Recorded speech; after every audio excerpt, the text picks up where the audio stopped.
मित्रों, one nation और one subscription की जो स्कीम है 2025 से 27 तक, जिसके लिए 6000 करोड़ रुपए मुख्तस किए गए हैं, एक वेलकम स्टेप और एक खुश आइन कदम भारतीय रिसर्च के लिए इसलिए है क्योंकि पहले क्या होता था, कई सारे कंसोर्शिया के थ्रू एक्सेस मिलता था क्वालिटी जर्नल्स या कहेंगे साइंटिफिक जर्नल्स या एकेडमिक रिसर्च के लिए जो मटेरियल चाहिए होता है उसके लिए। अब भारत सरकार अपने वन नेशन और वन सब्सक्रिप्शन स्कीम या प्लान के तहत एक सिंगल प्लेटफॉर्म क्रिएट करने जा रही है इनफ्लिपनेट के थ्रू, जिसे तमाम यूनिवर्सिटीज़ को एक इक्वल एक्सेस मिलने वाला है, चाहे वो यूनिवर्सिटी सेंट्रल यूनिवर्सिटी हो, कोई प्रेस्टिजियस यूनिवर्सिटी हो या किसी स्टेट की छोटी से छोटी यूनिवर्सिटी हो। तो इंक्लूजन का ये कदम है और ये सर्टेनली एक डिजिटल और टेक्नोलॉजिकल इंफ्रास्ट्रक्चरल डेवलपमेंटल कदम है। जहाँ तक रिसर्च का ताल्लुक है, रिसर्च की क्वालिटी को बूस्ट करने का जो सवाल है, इनोवेशन का सवाल है, या जिसे प्रधानमंत्री मोदी सोशली रेलेवेंट रिसर्च कहते हैं कि जो रिसर्च खुसूसन सोशल साइंसेस के लिए की जाए या for that matter scientific disciplines, hard core scientific disciplines में भी की जाए, उसका देश को भी फ़ायदा हो, देश के लोगों को भी फ़ायदा हो, उससे देश के कई सारे मसाइल हल हों। रिसर्च मदद करनी चाहिए उसमें। अनुसंधान का मतलब ही वही होना चाहिए कि ये समाज में जो इश्यूज़ हैं उनमें सॉल्यूशंस दे, प्रॉब्लम्स सॉल्व करे। दैट्स वाई एक सिंगल प्लेटफॉर्म पे जो एक्सेस मिलने वाला है, ये जो प्लान है 2025 से 27 तक, इसके लिए 6000 करोड़ रुपए रखे गए हैं। एक मेजर और ह्यूज कॉर्पस है ये अमाउंट, और इसकी वजह से सर्टेनली हम कह सकते हैं कि एक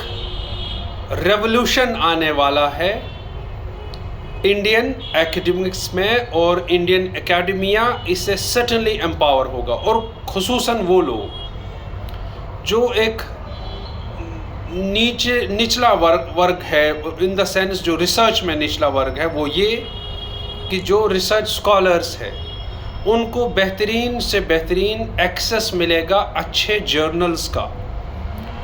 और रिसर्च का मतलब ही होता है कि हम मटेरियल्स को और सही सोर्सेज को यूज़ भी करें, उनको साइट भी करें और उस पर आगे जाके काम करें, चाहे उसमें नॉलेज गैप हो, चाहे उसमें लिटरेचर गैप हो, चाहे उसका क्रिटिक हो, उसको लेकर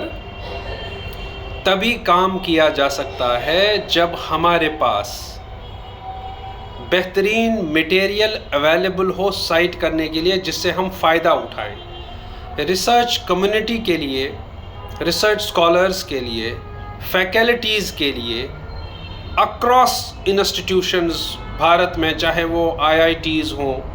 IIMs हों, साइंस के इंस्टीट्यूट हों, सोशल साइंस के इंस्टीट्यूट हो, रिसर्च इंस्टीट्यूशंस हो, यूनिवर्सिटीज़ हो, बड़ी से बड़ी यूनिवर्सिटी से लेकर छोटी से छोटी स्टेट यूनिवर्सिटीज़ हों, जो कॉमन एक्सेस है वो सबको एम्पावर करेगा। दूसरा फैक्टर ये कि पहले क्या होता था, जो सेंटर्स की लाइब्रेरीज़ होती थी, डिपार्टमेंट्स की लाइब्रेरीज़ होती थी, या बाद में किसी भी यूनिवर्सिटी में एक सेंट्रल लाइब्रेरी होती है, उनमें क्या होता था यूजुअली कि सेंटर में भी 4 किताबें हैं एक पर्टिकुलर ऑथर की या टॉपिक पे, डिपार्टमेंट में भी है और एक सेंट्रल लाइब्रेरी में भी है। तो एक पर्टिकुलर यूनिवर्सिटी को एक सोर्स खरीदने के लिए, कोई मटेरियल खरीदने के लिए, एकेडमिक बुक पेपर खरीदने के लिए 2-3 बार खरीदारी करनी पड़ती थी कि यहाँ भी रखो, वहाँ भी रखो और सेंट्रल लाइब्रेरी में भी रखो। और ज़माना डिजिटलाइजेशन का है। आजकल लोग क्या पसंद करते हैं? वो तो टैब से ही पढ़ते हैं, कुछ लोग तो सेल फ़ोन से ही पढ़ते हैं। जो एक्चुअल हार्ड बाउंड जो बुक रीडिंग है, जो फिज़िकल बुक रीडिंग है, वो बहुत कम हो गई है। और to keep the pace with the changing times हम कहेंगे, ये एक खुशाइन कदम है, क्योंकि ऑनलाइन सोर्सेस जितने भी बेहतरीन से बेहतरीन, अच्छे से अच्छे क्वालिटी से क्वालिटी अवेलेबल होंगे, तो इससे यकीनन एकेडमिक रिसर्च को, साइंटिफिक इनोवेशन को और ओरिजिनल रिसर्च को फ़ायदा मिलने वाला है। और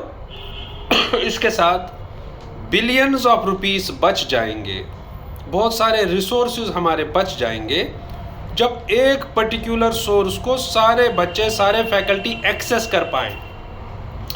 अभी अभी क्या करना पड़ता था? अभी सेंटर्स में भी रखो, डिपार्टमेंट्स में भी रखो और सेंट्रल लाइब्रेरी में भी रखो,